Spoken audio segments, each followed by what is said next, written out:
All right. Yes. Hello, Hello, WRVU. formally. Yes. Hi. Great. So I'm Matty from WRVU here with Taylor as well, and we're with Repeat. Hi. Thank you so much for having us. We're really happy to be here, and we feel like we're on the cusp of the world opening back up at some point rather soon. So this is an exciting time to get to do a show for you guys and everything like that. We're pumped. We feel like we're like warming up the the engine, you know? Getting back in the game. Right. Love to hear it. Yeah, right before y'all hopped on the call, I was talking about I got my first dose of the vaccine yesterday. So Nice. Very exciting. Cause for celebration. Yeah, how are you feeling? Templeton all about that one. Congratulations, that's exciting. You know, I was very excited. I cried at the I've actually heard a lot of people say that. Mm-hmm. I've heard a lot of people say it was an emotional experience. We have not gotten it yet. We moved to a very small county north of Nashville, and it just seems like it's not here yet, but we're waiting. Yeah, I mean, we're also pretty healthy, and we never leave the house, so it kind of feels a little bit like there's probably some people out here in the country that need it a little bit more than we do right now. So we're trying not to cut the line, you know, and then we'll get there when our time comes, I suppose. Yeah. Well, to start to hit you with the questions, I mean, you mentioned you never leave the house, and clearly you two are, living and working together. I can see all the instruments in the background. So how has all of this, increased time just inside around music impacted your creative process? Oh man, it's been so good for that. Yeah, I mean, we were planning on taking a year off from touring in 2020. For 2020, yeah. Yeah, so we got back from our tour at the end of the year in 2019, and we were just gonna like kind of hunker down. We had bought this ranch, but we didn't have any time to like live in it, and we had been gone so much since we had released our last record, so we just wanted some time to recoup and kind of charge the batteries and try to glean some new inspiration and live out here for a minute. So when everything shut down, it was kind of like we sort of got an extension of what we were already doing, so it just allowed us to keep going, which has been just really fun. I mean, fun with the side of trauma going on in the world, but fun musically for sure.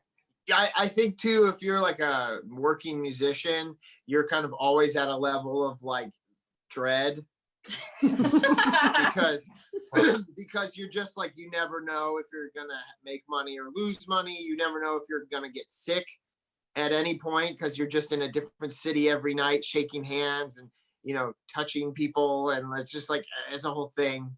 So I think we were just kind of like used to that, you know what I mean? Like used to the like, what is tomorrow gonna bring? And it's like a total. And also wash your hands. Yeah, and also wash your hands. And so we just we figured it out, and it's been quite a eye-opening experience. I think being able to just exist, and usually we're like in such a rush, you get in these cycles where it's like put out the record and then tour, and then by the time you're done touring on that record, you need to go in the studio and put out the next record. And we also have been together for 10 years, and the band started while we were engaged, I think.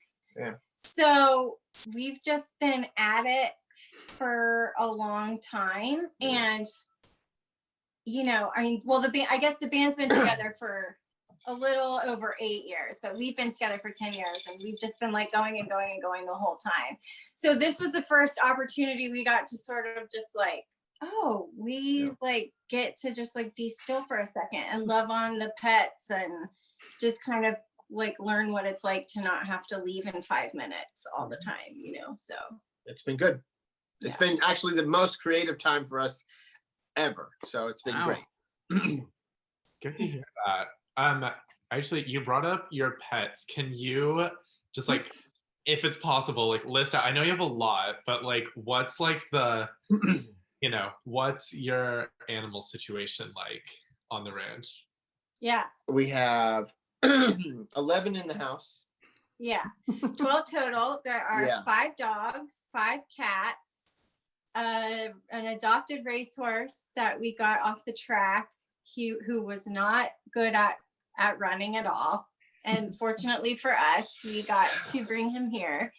And then we have an African gray parrot that has lived with me for like 15 years. And I rescued him 15 years ago, and he talks to us all day long. So so there are 12 of them total, but one of them is a horse. So he is kind of one of the only ones that doesn't end up sleeping in the bed. Yeah, I was gonna say, don't ask us how many sleep in one bedroom, because it's frighteningly high of a number of animals that sleep in our bedroom. But not the bird. But not the bird. Because he couldn't do it. But yeah, it's a trip. We love it. That's Yeah. awesome. Yeah. That's great to hear. So what else have you been into this quarantine? I mean, what have you been listening to? Music? Any movies? TV? All of the above. We've Yeah. really like upped our playlists on Spotify. We're listening to a ton of stuff this season. And so a lot of the stuff that has been inspiring us or stuff that we've just been kind of vibing out to is on a playlist on our Spotify. And then I've been doing a lot of baking. Again, something that I never felt like I had the luxury of time for. And I picked like 3 or 4 things that I was going to try to get really good at that I've just been making over and over again. So that has been good and also detrimental to my weight. So I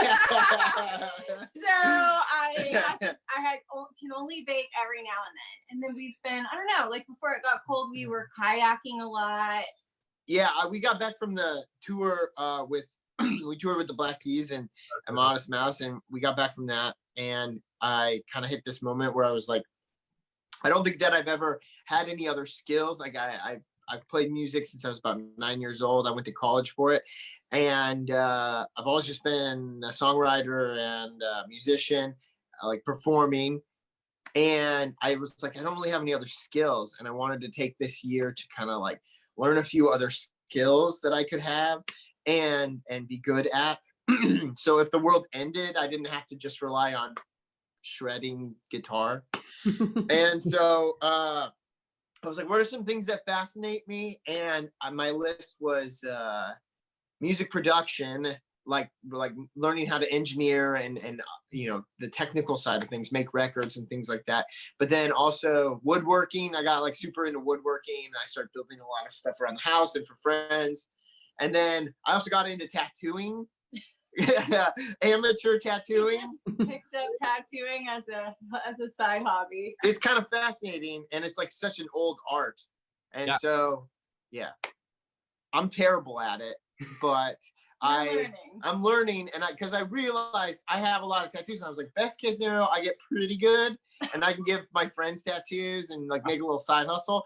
And worst case scenario, I can just give myself a lot of tattoos and save a little bit of money, because all my tattoos are pretty ridiculous. I have like the flux capacitor from Back to the Future, and I have like an avocado, and I have like all these crazy ones from like friends that come in town and have a tattoo going, and we're like in the kitchen. So I was like, I'll just learn it, and it's just a fun thing, and it's fascinating too. So I just I got into that, and I bought like the fancy machine and the nice inks, and so that's what I have been doing. I haven't let him come at me just yet, but I chase her around the house with the machine.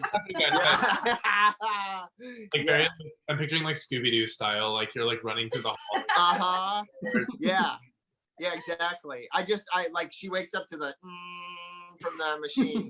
Here I come. He does ask every now and then, and I'm like, yeah, but let's like very carefully approach what we choose.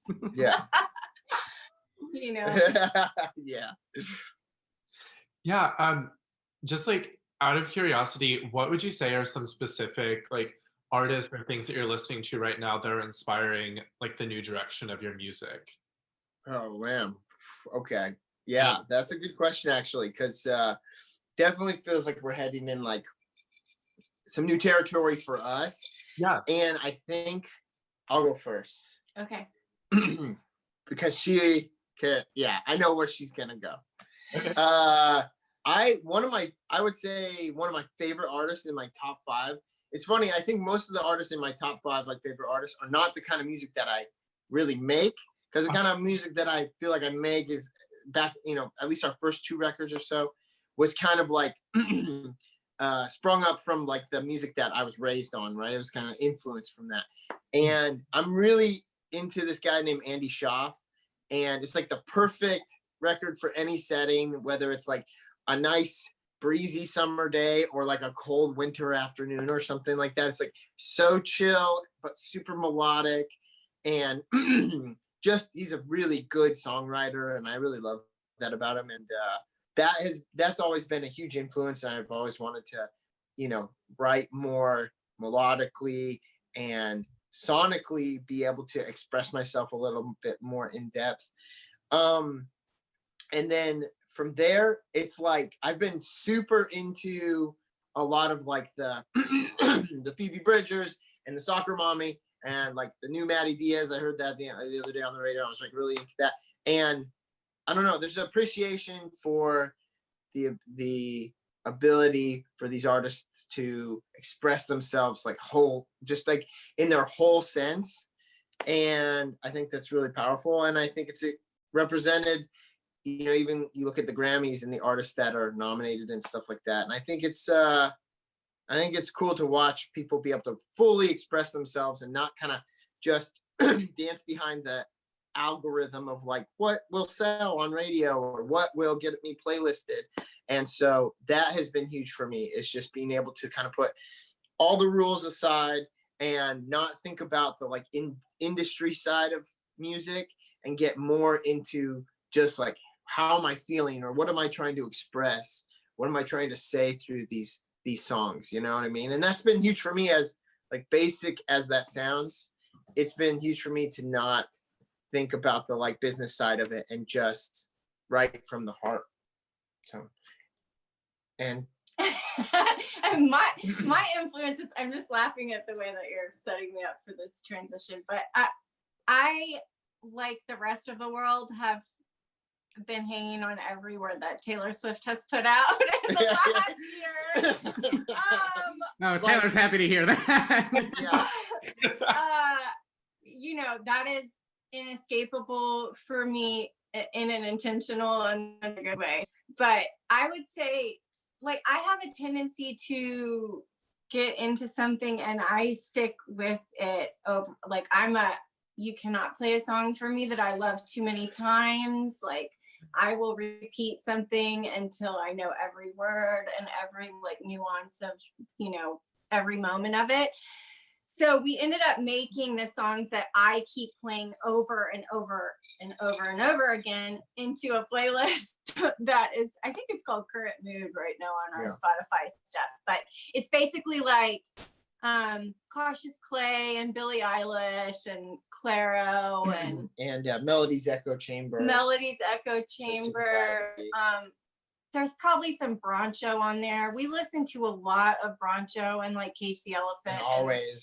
And Always. But those bands tend to make every playlist. Yes, but I think what like definitely shaped our year was Folklore. And even for me too, because it shaped everyone's year, right? Yeah, I was just kind of, getting started in production, and it's been a fun ride because now I've been producing some other artists and things like that. And we've been producing all this batch of music, and we have 30 plus songs right now, like sitting in the vault, getting ready to roll out pretty periodically.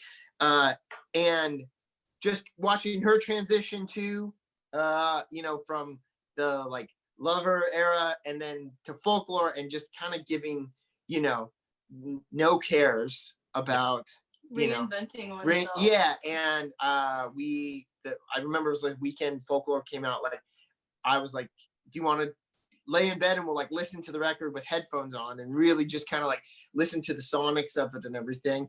And ladies, get you a man. Yeah. No, go And ahead. it was just really fascinating. I feel like I've learned a lot, but also just, she seems like an artist that is like, there are no rules anymore. And it's like, she is saying what she wants and doing what she wants. So, whether or not you like her music, I feel like you can respect kind of where she's headed in her career and in her expression. I would say too that after 2019 recording with Patrick and then we were really inspired coming out of that process. And he taught us a lot of things like how to write a bridge, 8 years into being a band and things like that. Just things that will stick with us always in terms of songwriting and guitar parts, really all sorts of stuff that we felt like we couldn't wait to kind of try our own version of. And so, we've just been doing a lot of that. Yeah. The last thing I'll say too is like, we were talking about this the other day. If you go back 2 of our records to our record Floral Canyon that came out, like we feel like that had all the like bright-eyed, like just energy and passion behind it, but we don't feel like we were just like so new and fresh that we were still learning how to write songs. And then when we did Glaze, it was all for us about learning how to just write songs. And we feel like this next chapter of songs for us is the marriage of those two things, because we feel like we have a new take on our career and on life. Post-pandemic. And we had never written with anyone else before writing with Patrick Carney. So that was kind of like a real learning experience in the best of ways. He was like great to write with. And then we just kind of felt this renewed or really new sense of like, hey, we're kind of songwriters now. So then we wanted to kind of try it, without those that inspired us to do it. So So speaking of new music, your new musical directions, you've got a single coming out. Not out yet, but by the time this interview comes out, it will be. And I think I can guess a little bit from what you said, but anything else you can tell us about it? Yeah, it's actually going to be 2 songs, which is cool. We haven't really alluded to that much, but it's going to be 2 songs. And they're both some of the songs we wrote earlier on. Probably end of 2019. Yeah, end of 2019. And one is about one of the songs is called For Leaving You. And it's really about where I was kind of feeling pre-pandemic, but post coming back from I feel like you go through a lot of weird withdrawals coming back from like a year of touring and putting out a record and playing arenas, opening for huge bands. Like you come back and you just feel this weird sense of like emptiness in a weird way. You know what I mean? Like very happy and proud of what you've done, but just kind of like looking ahead and trying to figure out what, I don't know, as cheesy as it sounds, like, what is my purpose and what is my life and what am I really passionate about? There's also how can you top this and how can you maintain this? Yeah. Once you've had an opportunity like that. And then, so I think you felt a lot of pressure with that. For sure. Musically. Yeah. And then kind of feeling like, what do I do from here? Do I pivot? Do I go to a different career path? Do I call it quits? Do I just keep doing the same grind forever? This is pre-pandemic, so the world really hadn't stopped yet. And then feeling that sense of like, well, if I leave now, this little thing that we've created, like, what if this was the best that it ever got, right? And that fear when you leave something that you're like, what if it never gets better than this? But if I stay, what if it never gets better than this too? So it's that fear.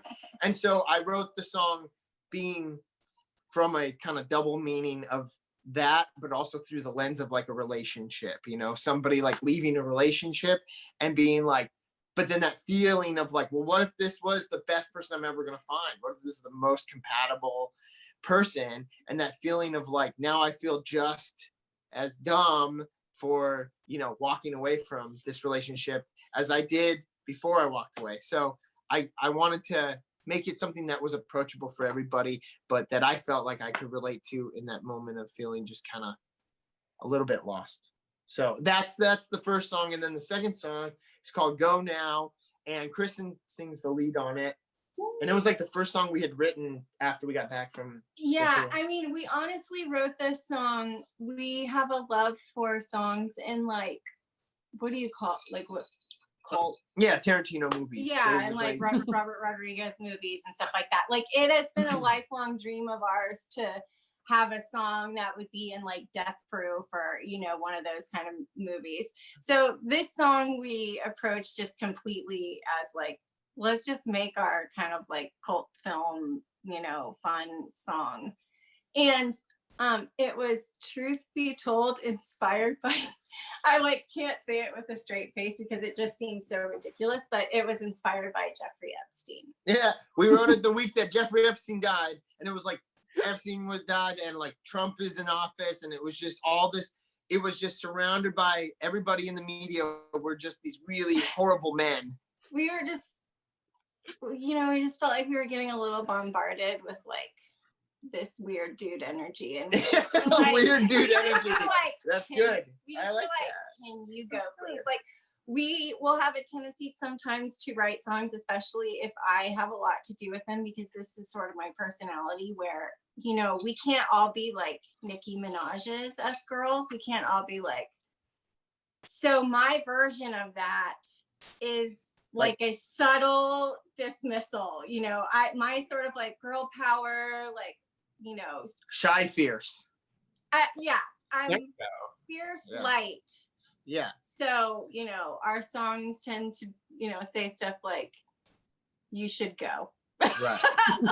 Things like that. So that song is called Go Now. Yeah. That song is called Go Now. And, yeah. And I hope one day Robert Rodriguez hears it. Right. That feels like such like a very like Real Housewives, like dismissing someone, like just like, like I'm thinking about, there was like Salt Lake City, there was like a party and this woman was like, bye Jen, and then Jen keeps, she's like, bye Jen. Yeah. Yeah. It's basically, that's the idea behind it. I love that. Yeah. Well, it's just even the reason I say that the tendency is there is the song that we put out in 2020 as just kind of we're making new music. Here's one of them. Wind in My Sail is also has a similar tone. It's kind of like, man, you're kind of a bummer. Yeah. You're kind of bumming me out, you know. But it's not, you know, it's not like get the fuck out of here or whatever. Right. You know. Yeah. For sure. So, I mean, I think you can stand in unison with that, but like Kristen's kind of more shy. So she's like, I'm all for like, I'm like in team, like, you know, Who Run the World girls, but also like, can I be a little shy too? And like, be like, you know, like passive, it's like passive aggression, you know? Which is probably just not good. So I think it's a good, you know, not everybody's like, not everybody's got the sass. And some people are just like, can you just leave me alone? You know, can you just me. Can you just go away? Can you just leave me alone? Yeah, exactly. Yeah. I mean, I think that's like the best way to be like shady. You know, like I think probably the most well-known like shade of all time is the Mariah Carey J-Lo, like, I don't know her. I don't know her.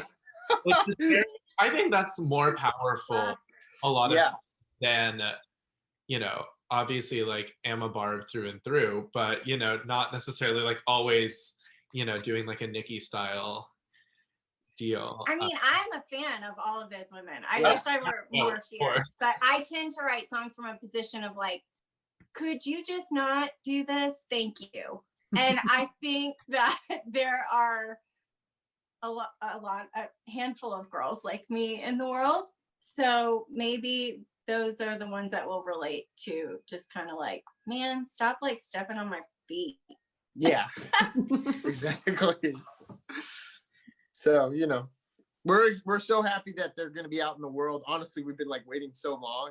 Yeah. And then from there, we'll be rolling out a lot of new music very soon. Like I said, we're sitting on I'm looking at the list now on the wall. We're sitting on 30 plus songs right now. So Wow. we're going to start rolling them out pretty quickly. But, it's tricky too, because a lot of these songs we started writing before pandemic, and we didn't want it to be our pandemic record. So we feel like now it's I like, think it's a quarantine record. or not pandemic record. What am I thinking?